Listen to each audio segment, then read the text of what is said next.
Retire ملازمین action committee کے سربراہ ڈاکٹر سعید اختر ایک دفعہ پھر کوشش کرتے دکھائی دے رہے ہیں۔ انہوں نے 23 جولائی 2022 کو انگلش میں اور اردو میں 2 خطوط لکھے۔ انہوں نے کہا کہ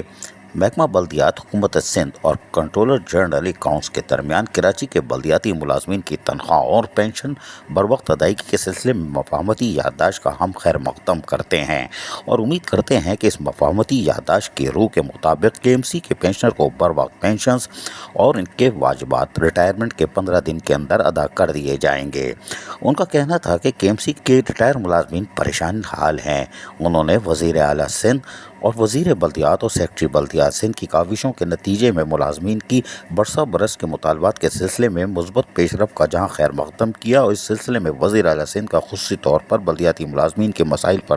دلچسپی لینے اور ان کی ٹیم بشمول وزیر بلدیات سندھ، سیکرٹری بلدیات سندھ اور ایڈمنسٹریٹر بلدیہ عظمیٰ کراچی کا بھی شکریہ ادا کیا۔ انہوں نے کہا کہ میں گزارش کرتا ہوں کہ آپ پینشنر کے وہ تمام مسائل اور ادائیگیاں جو کہ پچھلے 7 سالوں سے واجب الادا ہیں، فوری طور پر اس نظام کے تحت ادا کر دی جائیں، اور پینشنر کی اضافی پینشن جو کہ 2019-20 میں 15% اور 2020-21 میں 10% جو بڑھائی گئی تھی، اور 2022-23 میں 5% بے واجبات کی ادائیگی کرنے کا فوری طور پر حکم صادر فرمائیں۔ اس سلسلے میں وزیر اعلیٰ سندھ سے ہم تمام پینشنرز اور دردمندانہ اپیل بھی کرتے ہیں کہ آپ کی خلوص کوششوں کو مد نظر رکھتے ہوئے ہم امید کرتے ہیں کہ آپ کی مخلصانہ کوششوں سے ہمارے مسائل حل ہوں گے، اور ریٹائر ملازمین جو کہ پریشان حال ہیں، اور جو خصوصاً ایسے ریٹائر ملازمین 8 جن کی تعداد ہو چکی ہے اور وہ قبرستانوں میں سو چکے ہیں، ان کی بیوہ اور یتیم بچوں کی داد رسی ہو سکے گی۔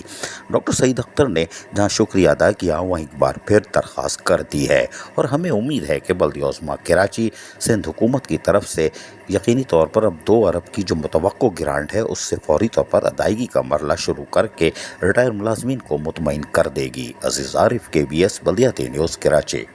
ایسی ہی خوبصورت ویڈیوز فیوچر میں حاصل کرنے کے لیے ریڈ بٹن پر کلک کر کے اور بیل آئیکن کو پریس کر کے ہم سب کے سبسکرائبر بننا مت بھولیے۔